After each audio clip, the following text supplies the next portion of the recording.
Have you ever paused to consider the simple joys you might be letting slip through your fingers each day, pressured by societal expectations to play it safe, act your age, and hold back?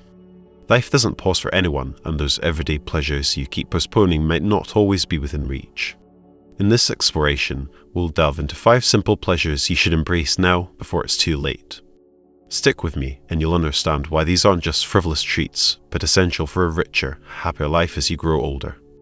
And trust me, you don't want to miss the regrets most people wish they'd avoided sooner. Imagine the pure delight of biting into a warm, homemade cookie, the kind your grandmother used to bake, its sweetness melting on your tongue, a memory flooding back with each morsel. Or perhaps the simple joy of feeling the sun on your skin during a leisurely walk in the park, the gentle breeze rustling through the trees, a moment of peace and tranquility amidst the chaos of daily life.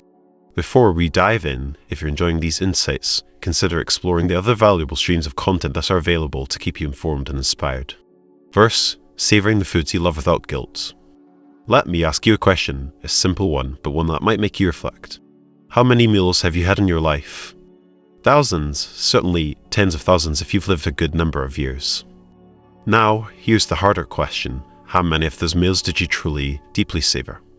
How many times did you sit down, take your time, and let each bite linger on your tongue, fully present in the moment, without a whisper of guilt creeping in? If you're like most people, the answer is probably far fewer than you'd like to admit. Because here's the truth, for decades, many of us have been caught in a cycle of deprivation, self-denial, and quiet regret over the foods we love. We've pushed away the warm, crusty bread with butter. We've skipped the rich, velvety slice of chocolate cake. We've opted for the sad, wilted salad dressing on the side when what we craved was a steaming plate of creamy pasta or a juicy burger stacked high with all the fixings. And why? To chase some fleeting, arbitrary standard of what we're supposed to eat to shave off a few pounds that, in the grand scheme of things, mean next to nothing. It's time to call it what it is. Enough is enough. Picture this for a moment. One day, maybe sooner than you think, maybe later than you hope, your body will start drawing lines in the sand. Your doctor might sit you down with a stern look and a list of no-mores. No more salt to season your fries, no more sugar to sweeten your coffee, no more crispy, golden fried anything because your heart or your stomach just can't take it anymore. Maybe your appetite will shrink to a shadow of what it once was, or your digestion will turn fickle, rejecting the foods you once devoured with glee.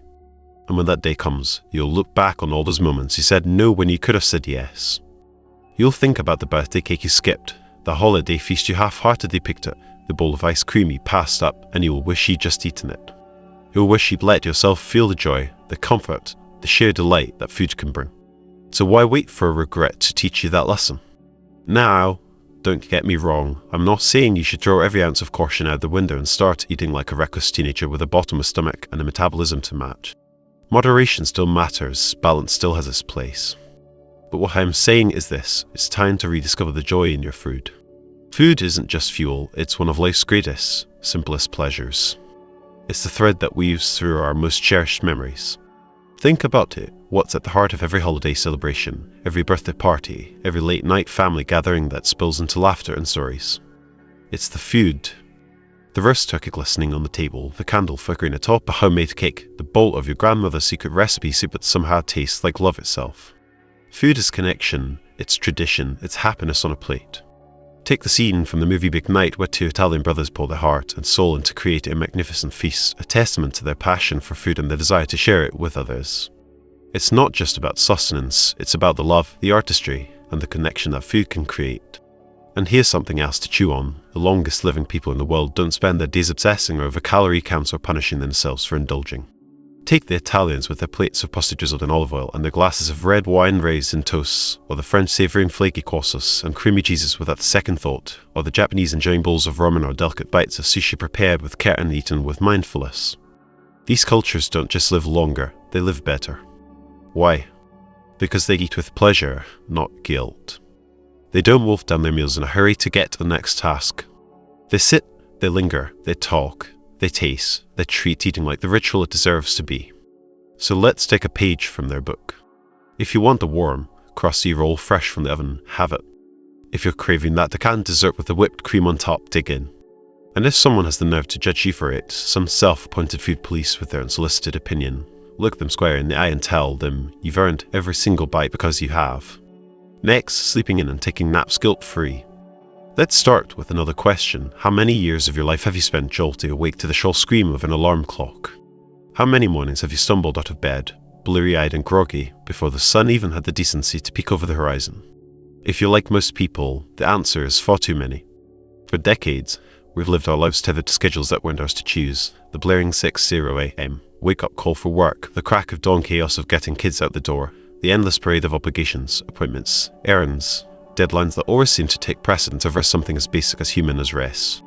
And on those rare occasions when we dare to sleep in past sunrise or sneak in an afternoon nap, what did we feel?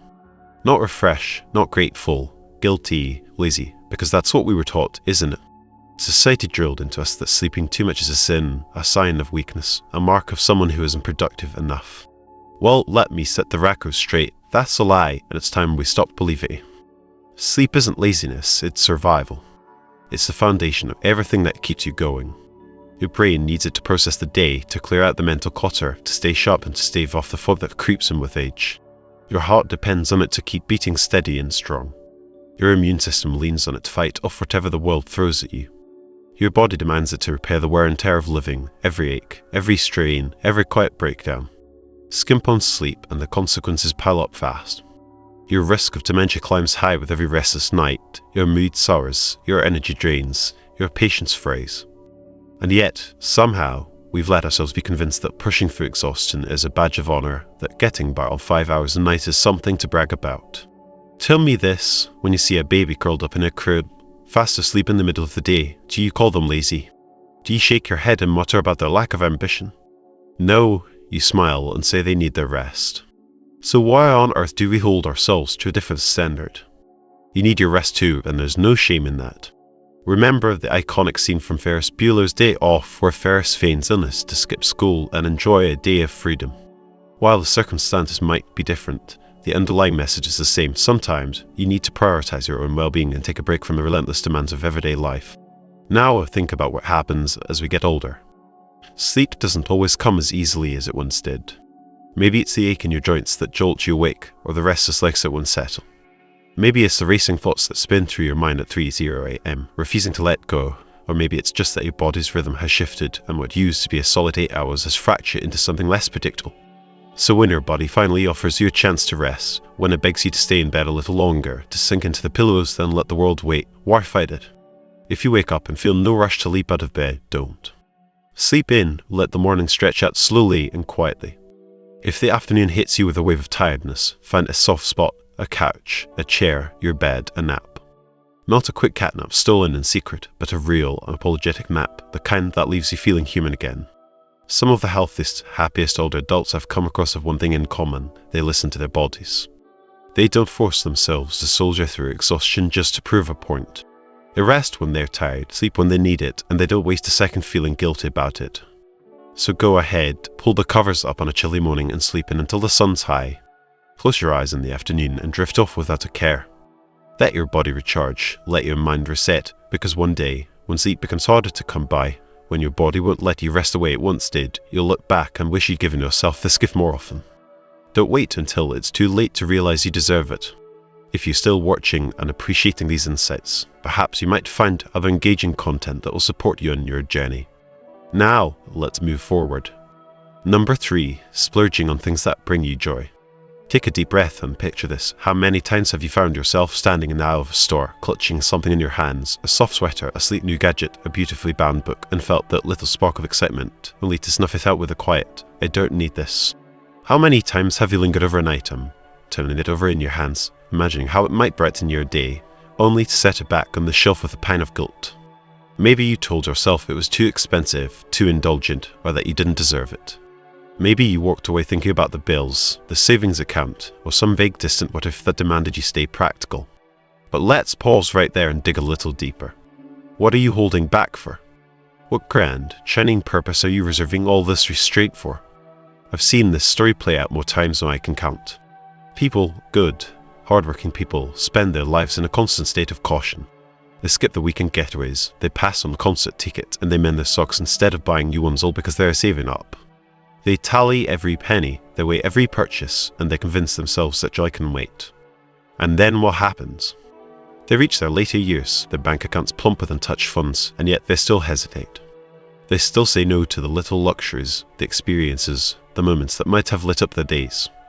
Or, in the saddest twist of all, they leave this earth entirely, the dreams unfulfilled, their efforts uncelebrated, and that carefully hoarded money slips into someone else's hands. And do you know what that someone does? They spend it. They book the tropical vacation, they buy the fancy car, and they treat themselves to the things you denied yourself, all without a second thought. Let me be clear, I'm not here to tell you to toss financial wisdom out the window. I'm not suggesting you max out credit cards or ignore the realities of tomorrow. Life requires balance, and there's value in being prepared. But if you've put in the work, if you've paid your dues, built some security, and have the means to treat yourself, why keep saying no? Why keep postponing happiness for someday that might never arrive? That breathtaking dress hanging in the boutique window, the one that fits you perfectly and makes you feel radiant, why not take it home and wear it with pride? That mouth-watering dish at the restaurant you've driven past 100 times, the one you've daydreamed about, why not sit down and savor every bite? That trip you've always wanted to take, whether it's a cruise along the Amalfi Coast, a safari under a starlit sky, or a quiet retreat in a seaside cottage, why not open your laptop right now and book it? Consider the story of the elderly woman in the bucket list who, after a lifetime of frugality, finally decides to spend the savings on a series of adventures with a newfound friend. It's a powerful reminder that life is meant to be lived, not just saved for. Here's the unvarnished truth: time is a thief, and it doesn't negotiate. One day, your legs might tremble too much to climb the steep, winding paths of a historic town. One day, your eyes might grow too weary to gaze at the sunset from a mountain peak. One day, your body might refuse to carry you through the adventures you've been promising yourself. Later life isn't a dress rehearsal, it's the real thing happening right now, and it's shorter than you think. You didn't toil through years of early mornings, late nights, and quiet sacrifices just to sit on a pile of money and watch it collect dust. You worked for more than that. You worked for a life worth living. So go ahead, splurge a little. Buy the painting that speaks to your soul, upgrade your coffee maker to one that makes every morning feel like a treat, sign up for the dance class you've always been curious about. And if anyone dares to cast a judgmental glance your way, if they hint that you're being selfish or extravagant, just meet their gaze with a calm, unshakable smile and say, I've earned this, because you have, in every sense of the word.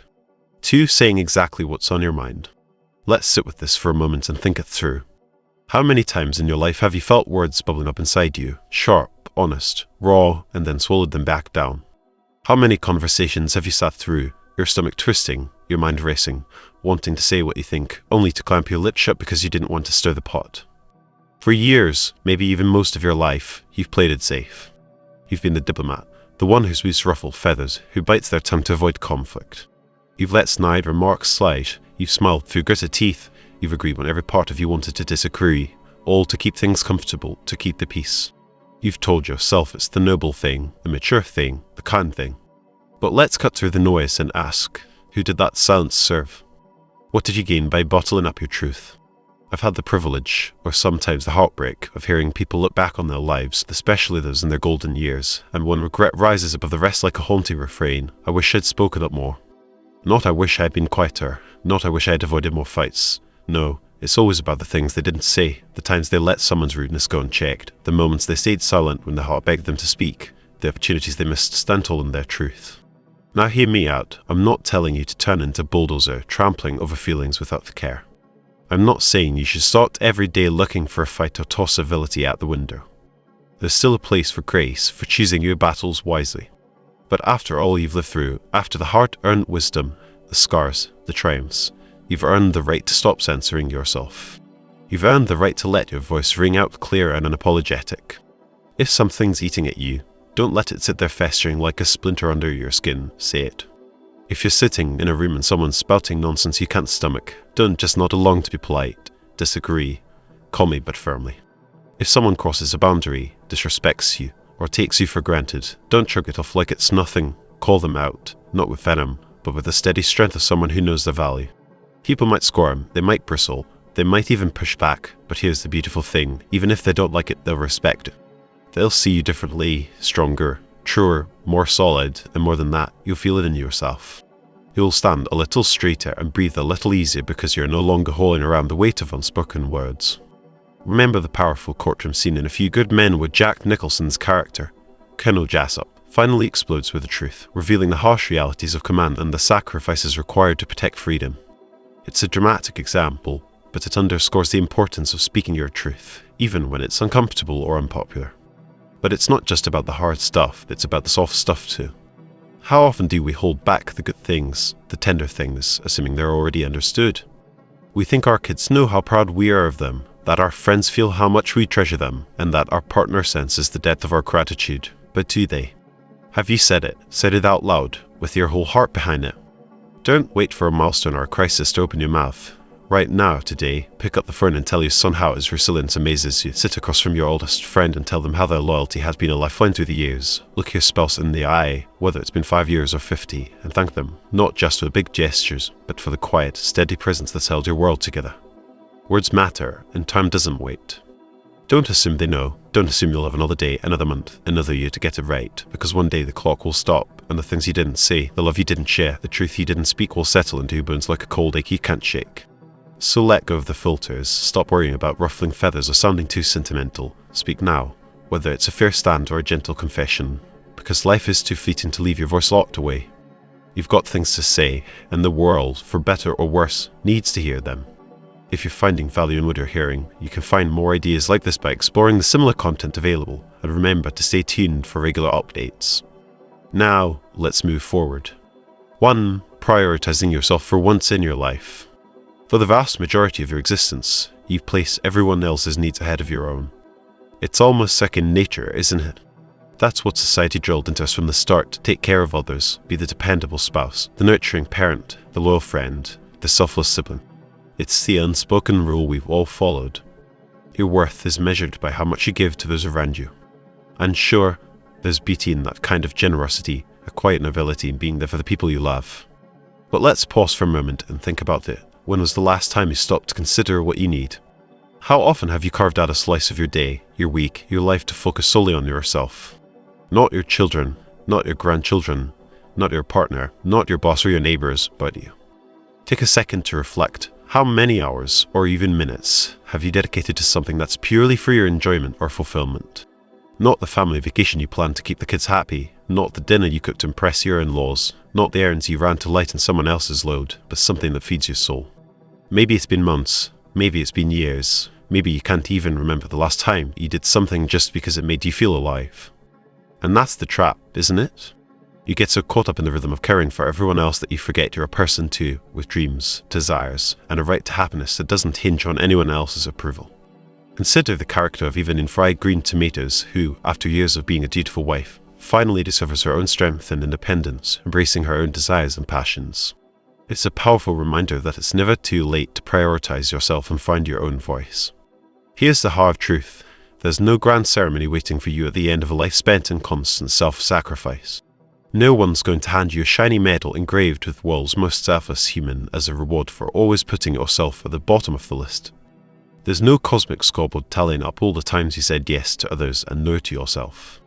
And if you keep waiting for the perfect moment to finally prioritize yourself, when the kids are grown, when the grandkids don't need babysitting, when work slows down, when the house is paid off, well, that moment might never come. Time doesn't wait, it's slipping through your fingers right now while you're busy making sure everyone else's life is running smoothly. So, if not now, then when? When do you get to step into the spotlight of your own story? This is your wake-up call. Right now, today, is the time to start chasing what lights you up inside. Dust off that old guitar you used to play before life got too busy. Book that trip to the coast of the mountains or that little town you've always wanted to explore, even if it's just for a weekend. Pull out that half-finished novel you started writing in your 20s, or sign up for that painting class you've been eyeing. Say yes to the things that make your heart beat a little faster, and don't feel guilty about it. Tell yourself out loud, if you have to, I deserve this, I've earned this, because you have. You've spent decades pouring your energy into others. Now it's time to pour some of that love and attention back into yourself. Of course, not everyone's going to cheer you on. Some people might raise an eyebrow or grumble when you start shifting your focus. They're used to you being the one who's always available, always accommodating, always putting their needs first, and when you stop doing that, it might ruffle some feathers. Maybe your spouse will wonder why you're spending an afternoon at a pottery workshop instead of tackling the laundry. Maybe your kids will be surprised when you say no to yet another last-minute favor because you've already made plans for yourself. But here's the thing, that's not your burden to carry. Their discomfort is their own to wrestle with. You've spent years, decades even, being the rock, the giver, the one who holds it all together. You've paid your dues in spades. Now it's your turn to take up space, to claim your joy, to live a little louder for yourself. So start today. It doesn't have to be a grand gesture, though it certainly can be if you're ready. It could be as simple as brewing a cup of tea and sitting quietly with a book you've been meaning to read, uninterrupted. It could be taking a walk in the park just to feel the sun on your face, no agenda required. It could be splurging on that fancy dessert you'd usually save for someone else, or finally buying that journal you've been eyeing because you want to start writing down your thoughts again. The point isn't the size of the act, it's the intention behind it. It's choosing something, anything, that's just for you, something that sparks a flicker of happiness in your chest, because you've waited long enough. This is your time now, seize it. Well, there you have it, the 5 simple pleasures you should stop denying yourself and start embracing today before time runs out. I hope this has sparked something in you, a little nudge to savor life a bit more. So, what have you learned so far? I'd love to hear from you. I hope you'll embrace these insights and share them with others. Until next time, go enjoy what you've earned.